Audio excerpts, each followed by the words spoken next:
नमस्कार। इस वक्त हम डॉक्टर हरि सिंह गौर विश्वविद्यालय के जो प्रशासनिक भवन है वहाँ पर मौजूद हैं।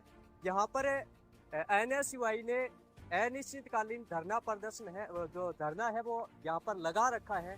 हम जानने का प्रयास करेंगे कि इस धरने की मुख्य वजह क्या है, धरने की मुख्य मांग क्या है। सबसे पहले तो मैं आपको धन्यवाद करता हूं कि आप छात्रों की मांग को लेकर के आप यहाँ पर उपस्थित हुए। तो आज का हमारा एनएसवाई परिवार डॉक्टर हरि सिंह विश्वविद्यालय का तो छात्र हित को लेकर के, छात्र हित को समस्याओं को देख करके आज हमारा एनएसवाई परिवार अनिश्चितकालीन धरना पे बैठा हुआ है। और यहाँ पे छात्र इतना प्रताड़ित हो चुका है, इतना मानसिक बीमार हो चुका है। वो इधर का जो छात्र है डॉक्टर हरि सिंह विश्वविद्यालय का, यहाँ पे वो अपनी परीक्षा को लेकर के वो उसको इस तरह घुमाया जाता है कि वो मिड में उसको 4 प्रकार के समस्याओं को जैसे सामना करना पड़ रहा है कि हमारे अंक कितने आए हुए हैं परीक्षाओं में, हमारा रिजल्ट क्यों नहीं अपलोड किया जा रहा है, और हमारे परिणाम जो घोषित हो रहे हैं उस पर हमारे गड़बड़ियाँ क्यों हैं। और इस चीज़ को यदि वो विश्वविद्यालय प्रशासन को यदि वो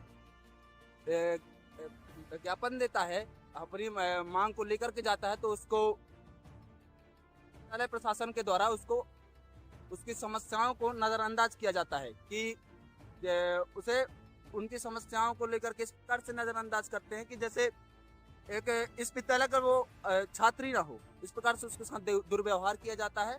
और जैसे मैं खुद एक प्रताड़ित छात्र हूँ, जैसे कि मेरा विभाग जो है डॉक्टर हरि सिंह विश्वविद्यालय में से हमारा ज्योग्राफी विभाग है मेरा, उस विभाग से मेरे को मैं अभी वर्तमान में 5th सेमेस्टर का छात्र हूँ। और फर्स्ट सेम में मेरी जो रिजल्ट आया था उसमें मेरे 3 पेपर हुए थे, ज्योग्राफी प्रैक्टिकल, ज्योग्राफी थ्योरी और एक स्टैटिस्टिक्स करके मेरा सब्जेक्ट था।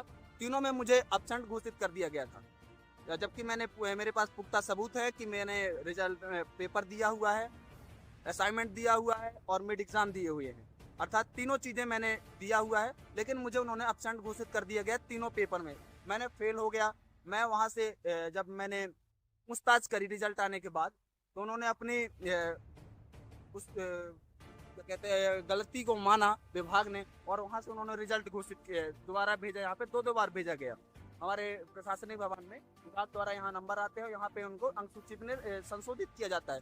लेकिन ये विश्वविद्यालय प्रशासन का एक ऐसा विभाग क्षेत्र है यहाँ पे जो जहाँ छात्र कभी संतुष्ट हुआ ही नहीं है अपने मांगों को लेकर, उसको कम से कम 1 या 2 साल उसको अपने रिजल्ट को संशोधित कराने में टाइम लग जाता। अब जैसे मेरा भी हो गया, मैं आज 5th सेमेस्टर का छात्र हूँ, फर्स्ट सेम से लेकर के आज 5th सेमेस्टर में आ गया हूँ, आज तक मेरा एक भी कार्य संशोधित नहीं हुआ।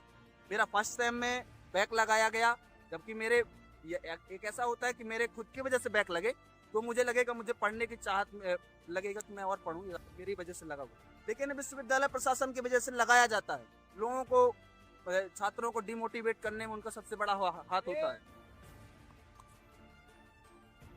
कालीन धरना से नहीं उठेगा जब तक विश्वविद्यालय प्रशासन अपनी गलतियों को मान नहीं लेता और छात्रों को जल्द से जल्द उनकी मार्कशीट में सुधार नहीं करवा देता उनको रिजल्ट को लेकर। प्रशासन से मिले थे तो उन्होंने क्या आश्वासन दिया? बिल्कुल, मैं इसके बारे में 1 बार नहीं, 2 बार नहीं, लगभग 1000 बार प्रशासनिक भवन में जाके मिल चुका हूँ। और वहाँ इतने बार जाके मिला हूँ कि आपको हंसी आएगी इस बात पे कि मैं वहाँ जाता हूँ तो मुझे वो अधिकारी वहाँ के नाम से जानने लगे हैं, कहते हैं भाई साहब आप फिर से आ गए।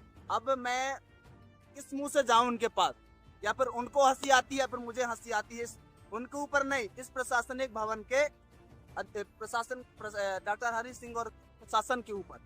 वो मुझ पे नहीं हंस रहे हैं, वो डॉक्टर हरि सिंह और के प्रशासन के ऊपर हंस रहे हैं कि ऐसी गलती कैसे कर सकता है। एक मेरे जैसे हजारों छात्र होंगे, मैं एक जागरूक छात्र हूँ, लेकिन मेरे साथ ही ऐसे अन्याय हो रहा है। तो जो व्यक्ति गरीब परिवार, पिछड़ा परिवार से आ रहा है, वो कैसे अपनी आवाज उठा पा रहा होगा, आप इस बात को समझ पा रहे होंगे।